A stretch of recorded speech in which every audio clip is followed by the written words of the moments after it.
ধুবুৰীত কংগ্ৰেছৰ দলীয় সংঘাত এপিচিচি জ্যেষ্ঠ নেতা তথা টিকট বিতৰণৰ দায়িত্বত থকা নৃপেন্দ্ৰ ঠাকুৰীয়াৰ সন্মুখতে মাৰপিটৰ ঘটনা। টিকটক দাবীদাৰ প্ৰাৰ্থীক মাৰপিট কৰাৰ অভিযোগ, টিকট দিয়াৰ নামত ধনৰ লেনদেনৰ অভিযোগ জিলা কংগ্ৰেছৰ জিলা সভাপতিৰ বিৰুদ্ধে। ধনৰ লেনদেন কৰি জেডপিচি আৰু এপি মেম্বাৰসকলক দলীয় টিকট প্ৰদান কৰাৰ অভিযোগ।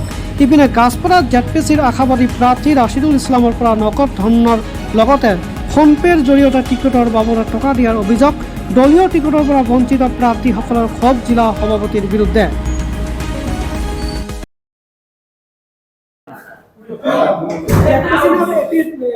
মই জেডপিচিৰ কেণ্ডিডেট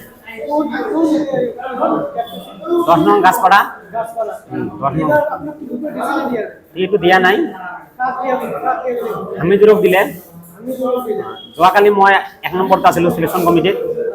ৰাতিপুৱা আছিলোঁ, ৰাতিপুৱালৈকে আছিলোঁ। মই ডিষ্ট্ৰিক্ট ইনচাৰ্জক মই কথা পাতিছোঁ। ডিষ্ট্ৰিক্ট প্ৰেচিডেণ্টক কৈছে আমি এইটো পেইণ্টিং ৰাখিছোঁ, কালি হ'ব।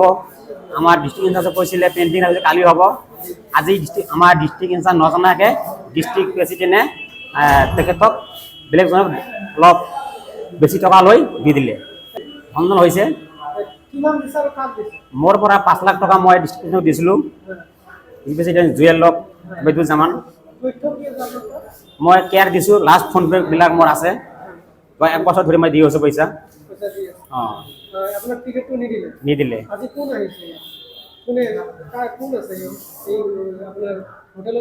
হোটেলত আমাৰ ষ্টেট মানে এপিচি প্ৰেচিডেণ্টৰ পৰা ষ্টেটৰ পৰা আমাৰ ডিষ্ট্ৰিক্ট ইনচাৰ্জ আহিছে।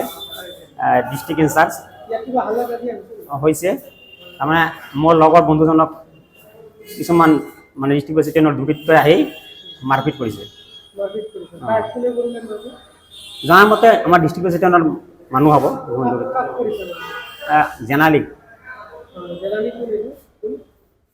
জেলানী ঘৰ গৌৰীপুৰ।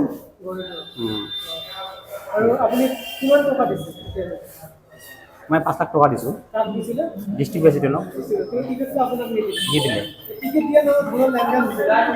হয়, টিকেট দিয়া নাই। মোৰ পৰা আৰু 6 লাখ টকা বিচাৰিছিল, মই এইটো নিদিয়াত মোক নিদিলে। ৰছিদুল ইছলাম। ঘটনাটো ইয়াত হৈছে টিকিট লৈ পেলাই কাজিয়া হৈছিলে।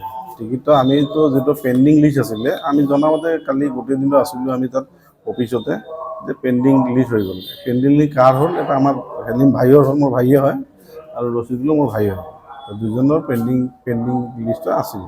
আজি কৈছে যে টিকিট ৰাতি আমি দি দিম। ডিষ্ট্ৰিক্ট ইনচাৰ্জ যিজন আছিলে আপোনাৰ ঠাকুৰীয়া ছাৰে কৈছে আমাৰ এইটো মই মিটিং আছে ৰাতিপুৱা, মিটিংটো আমি কৰিলে ৰাতি হ'ব। মিটিংটো 9টা বজাত কৈছিলে। আমি 9টা বজাত মিটিং কৰি আমি MLA দুটা চৌহান আৰু ৱাজিৰ চৌধুৰী দুজনে মিলি আমি মিটিং কৰি টিকিটটো আমি দিম। আৰু জুৱেলো থাকিব, প্ৰেচিডেণ্ট থাকিব।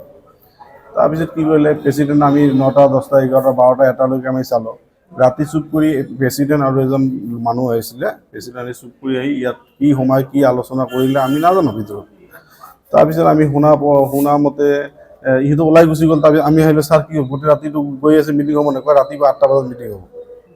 ৰাতিপুৱা 8টা বজাত মিটিং হ'ব মানে তেতিয়া কি কৈছে, 8টা বজাত যেতিয়া মিটিং হ'ব বুলি ক'লে, আমি চিন্তা কৰিলোঁ যে 8টা বজালৈকে আমি আছোঁ। 8টা 8:30 হৈ গ'ল, 9টা হৈ গ'ল, 10টা হৈ গ'ল, এতিয়া বাজিছে কেইটা? 12টা 1টা বাজিব হ'ল। ইয়াত আলোচনা মৰ্মে কথা পাতি আছিলোঁ। হঠাতে কিছু কৰিলে, যেতিয়া ইয়াত পাৰ্চনেল আহি গ'ল, পাৰ্চনেল কথা আহি গ'ল। আমি মই কৈছোঁ যে পাৰ্চনেল কি হ'ল? পাৰ্চনেল মানে কি? মানে ধনৰ লেনদেন। ইহঁতে যদি পাৰ্চনেল বুলি কৈছিলে, যেতিয়া কি কৰিলে, যেতিয়া পাৰ্চনেল বুলি ক'লে, তেতিয়া আমি এই ভিতৰত পূৰা মাৰপিট আৰম্ভ হৈ গ'ল। গুণ্ডা বাহিনী পঠাইলে। কাৰ গুণ্ডা বাহিনী এইটো আপোনালোক ভাল কৰি জানে, কাৰণ এটা কৰি জিলা পৰ্যায়ত পৰা 10 লাখ 12 লাখ 15 লাখ টকা পইচা লৈ আছিলে। আমিতো পইচা দিছোঁ, আমি পইচা দিম বুলি কৈছোঁ যে টিকিটবিলাক যাতে পেণ্ডিং লিষ্টৰ টিকিটবিলাক আমাক দিব লাগে। এটা জেডপিচি আপোনাৰ হেৰিত মানৰ আছিলে আপোনাৰ পানবাৰী, আৰু 10 নম্বৰ গাছপাৰাত আছে ৰচিদুল ইছলামৰ। ইয়াতো কোটি টকা ধনৰ নাম্বাৰ। কাৰণ কেলৈ এতিয়া আমি শুনা মতে যিবিলাক কাউন্সিলাৰে টিকিট পোৱা নাই, কান্দি গৈ আছে। সি কৈছে 2 লাখ, সি কৈছে 1 লাখ, সি 4 লাখ, এনেকুৱা দিছে। জিলা পৰ্যায়তো আমাৰ 10-15 লাখ টকা কৰি এতিয়া লেনদেন হৈছে বুলি আমি জনা যায়। জানো মানে গুণ্ডা বাহিনী সেইটো কৈছে যে পাৰ্চনেল কথা যিদিনা ক'লো মানে এতিয়া ডিষ্ট্ৰিক্ট প্ৰেচিডেণ্টে পঠাইছে নে কোনে পঠালে, সেই গুণ্ডা বাহিনীবিলাক মানে আমাৰ ওচৰত মাৰপিট আৰম্ভ কৰিলে, কোনো কথা নাই। আৰু ইয়াত আছে ঠাকুৰীয়া ছাৰে আছিলে, যেতিয়া আমি ঠাকুৰীয়া ছাৰৰ সন্মুখত কৈছিলোঁ কিয় পাৰ্চনেল হ'ব, তেতিয়া ঠাকুৰীয়া ছাৰ কৈছে তোমালোক বাহিৰত ওলাই যাওক, কিয় পাৰ্চনেল কথা আছে, পাৰ্চনেল মানে ধনৰ লেনদেন, আৰু এই ধনৰ লেনদেন চলি আছে, আমি দেখা পাইছোঁ।